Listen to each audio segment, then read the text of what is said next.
My big question is, we're up against the most monumental resistance level in the chart. Okay, so again, we've had resistance levels on the way up. We know that this was a resistance level right here. You can see we hammered it here and we fell back. But ultimately, this one is the most significant, between 28,500 and about 30,500. This area to me is the biggest within this chart. And that's going all the way back to these highs. The reason it's the most significant is because it happens to be the mid-cycle bull low. So if we look at the bull market here, the M pattern, this was your lowest point. You consolidated right there and you broke down.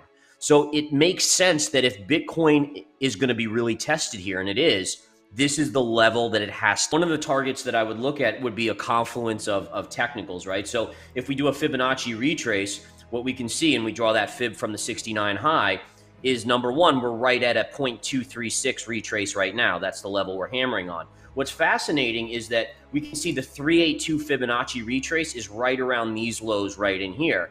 So that would kind of draw my attention, is when you have pivot points that match up with that fib. So it looks like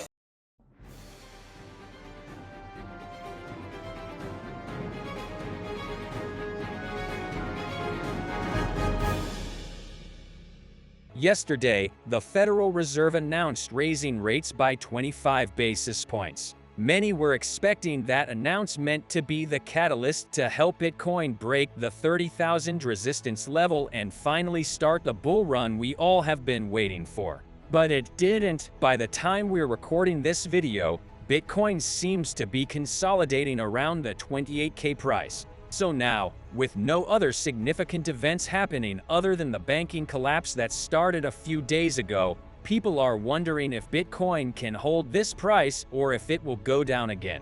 In this video, we will have Gareth Soloway from InTheMoneyStocks.com and VerifiedInvestingCrypto.com make his updated Bitcoin price prediction to help us understand what's happening next. This prediction also includes the level that Bitcoin needs to break for a bull run to happen and the following upside targets if that happens, so pay close attention until the end to ensure you don't miss anything. First, in Gareth's opinion, what created this Bitcoin rally? Biggest thing is really what we've seen in the last 2+ weeks, which is the banking crisis, right? So this banking crisis created, number one, if there's ever a reason to have something like a Bitcoin, the banking crisis proved it, right? So I love that from my long-term bullish perspective on Bitcoin and how I've believed in it for years as the digital gold.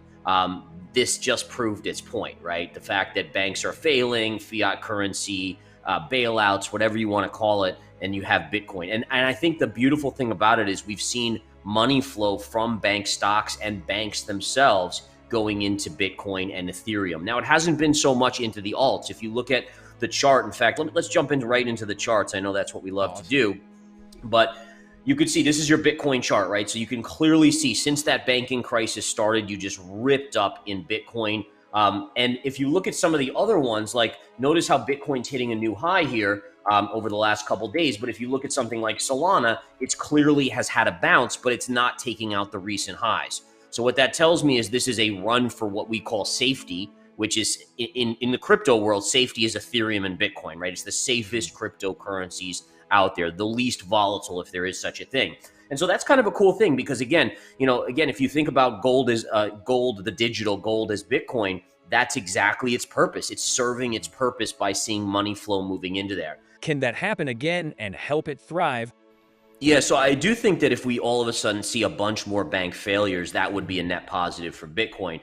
My thinking is that the Fed will probably make sure that doesn't happen. They have their discount window open where basically these banks can go in, and they already have. They've borrowed like $100 billion+ out of the Fed right now just to shore themselves up. And the fact is that we've seen deposits above 250,000 guaranteed at the banks that have failed, right? So there's kind of this backstop that makes depositors not want to flee quite as quickly, which is good. So to me, it's like, yeah, maybe one more bank fails. FRC is one that's kind of on the teeter-totter of failing.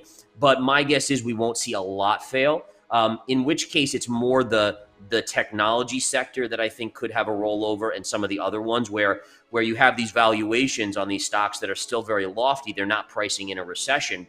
And if we get in a recession, recessions mean that people spend less money, so they're buying less TVs, they're buying less cars, all these things, and therefore earnings start to collapse down. And if we drop, let's say we drop 20% on earnings across the board, the stock market probably comes in 30 to 40% on that based on the valuations now. So I think that's the bigger risk case for me, is that I think if it's a bank collapse, Bitcoin does really, really well. If it's an overall economic slowdown, then does that get caught up in the kind of the risk trade?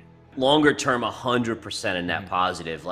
I mean, it just proves it again. And not only that, but just the reaction in Bitcoin, to see Bitcoin actually respond gives it validity to people that maybe were even questioning Bitcoin's relevance. Well, it's like, dude, look at the price action. Like, banks are dropping 20, 30, 40, 50, 60, 80%. They're failing, and Bitcoin was going up. So that really helps the long-term narrative. My bigger issue is that you're still seeing it, like when we saw the stock market today collapsing intraday. So there was this period where we were up a lot, and then all of a sudden we fell sharply before recovering at the end of the day. Bitcoin also fell during that period. So the bigger question for me is, if the stock market does have another 25% down or 30% down, how does Bitcoin navigate that with panic and risk assets? And again, you just see this kind of bleeding over where people are still selling Bitcoin and Ethereum. So again, that would be just one of those things. It's I don't necessarily believe, I mean, there might still be other blowups in the crypto sector as we're waiting for regulation, but for me, it's more now an asset that if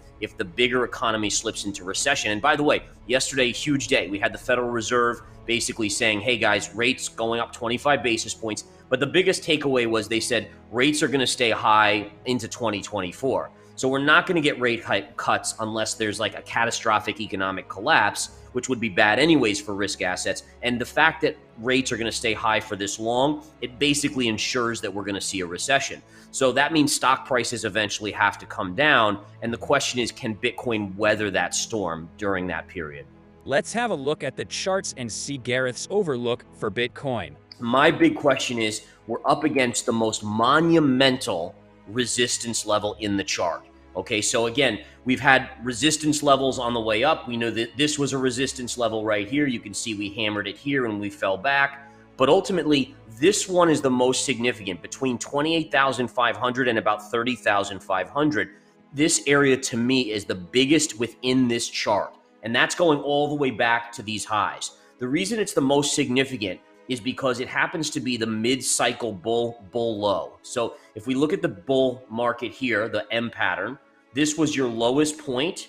You consolidated right there and you broke down.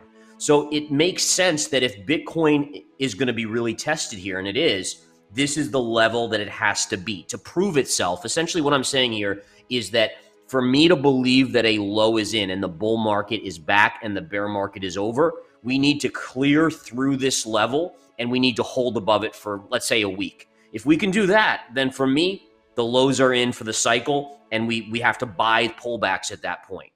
For me, this move up has been a great move up, but it's unproven. It hasn't made me say, okay, we're no longer in a bear market. I mean, again, we've had a great rally, but if you look at that chart, we're still closer to the lows than the all-time highs on Bitcoin. And again, great move, but we're only at 28,000. We were at 69,000. So it's a good move from 15.6 or so to 28.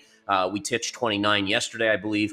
But yeah, it's unproven yet that it's really a new bull market. This to me would be that level if we can clear it. The reason why I want it to stay above is because there's lots of games being played around options expiration with Bitcoin and stuff like that, where you'll see it get above just to stop people out and get people long, and then they'll whip it back down. So I really want to see it stay above for a good week. And then if that happens, you start to build a bull flag and potentially can go higher. Gareth states these are the next targets if Bitcoin can break the 30,000 level. Pay close attention. No, there definitely are some targets. In fact, we can jump back to the chart. One of the targets that I would look at would be a confluence of technicals, right? So if we do a Fibonacci retrace, what we can see, and we draw that fib from the 69 high, is number one, we're right at a 0.236 retrace right now. That's the level we're hammering on. What's fascinating is that we can see the 382 Fibonacci retrace is right around these lows right in here. So that would kind of draw my attention, is when you have pivot points that match up with that fib. So it looks like 35.5 would be your next level after that. That would be quite a bit of resistance. And lastly, and I'll just, obviously there's levels all above, but one of the lines to also keep an eye on would then be this upsloping trend line here, where we hammered here, and then finally broke down, a retrace to that kind of pseudo head and shoulders, if you will, or just M-ish pattern, this level up here. So those would be my next two big targets, 35.5 and 43,000. Now, for me, just a reminder, folks, is if we do hold above 30,000 or 30,500, it doesn't mean that all of a sudden I'm going to go all in, right? Basically, what it means is that we'll still get pullbacks, but we buy into support now. We start really buying that support level. So, for instance, if we get above 30,500 and we go to 35.5, then when it pulls back to, let's say, 28, I'm a buyer there. I'm a net buyer. If we pull back to, down to 25,000, I'm a net buyer at those levels. So it kind of changes your mindset where I do swing trade on the long side. In fact, in my service, I've done long trades recently where we were playing this up move, but I'm very quick about it. I'm in and I'm out because overall I still view it as a bear market versus once we're in a bull, you let them run a little bit more. Yeah, so for me, it's recognizing this range. So I do think there's a chance, especially the way Bitcoin's reacted the last couple of days where it's fallen and then kind of rebounded. That tells me that there's some buyers still there that want to push it. So you might get up to that 30,000-ish Pierce level. We know that even numbers have a tendency also to kind of want to be tagged. There's psychological levels. So for me, it's there might be a little bit more upside, but for me, until we get above that 30,500 and stay there, I'm actually shorting Bitcoin into that level. So again, for me, it's all about when a resistance level is there, I believe in it until proven otherwise because it's resistance, right? I mean, so probabilities dictate there's more of a chance that it pulls back off of that level until it's proven otherwise. Same thing with supports. As long as you have a support there, you buy that support until it fails, essentially, right? Did Bitcoin reach its bottom, or will it come eventually if we fail to break this major resistance? One thing to add, though, too, is that, again, there are issues that, and again, the charts are always right. So again, the charts are what the ultimate arbiter of truth or not is. But, just to mention a couple things, like I still have never experienced a low in any bear market where we've had so much bullish sentiment in an asset. And that's concerning to me. I mean, it's uncharted territory for me. I've been through the .com collapse. I've been through the, Great Recession collapse. I've been through oil bear markets, and really the first big move off of the lows, everyone's usually so scared. And by the way, this was the same way when we were in the bear market of 2018 into 2019. I still remember when we were at 10,000, even though we were up 200% off of the 3,500 low, people were still being like, no, this is too scary. Bitcoin's done. And you don't have that now. And that's kind of weird to me. And I don't know what to make of that, but it's one of those red flags that I'm just a little nervous about. To close in this fantastic interview, when will Bitcoin move from being a risk asset to being a safe haven like everyone is calling it? So the fact is we're already seeing that happen within small periods, right? For instance, with the banking crisis, you've seen money flow in, Bitcoin's performed amazingly well. I look at it as making that switch once we really get clarity with regulation, right? So once there's transparency, once we know the rules that these cryptos have to play by, I think that's where you can actually see that full switch. Interestingly enough, once that happens, you'll probably get a bull run. But then keep in mind, it may start performing more like gold, which is not as volatile. And so it could become more boring, which for a lot of us, that may not be as fun. But in essence, that's really the long-term way it should go. Do you agree with Gareth? If we break the 30,000 level, can this be the start of a massive bull run? Let us know your thoughts in the comments below. And if you want to see more curated content like this, please leave a like and subscribe. Thanks.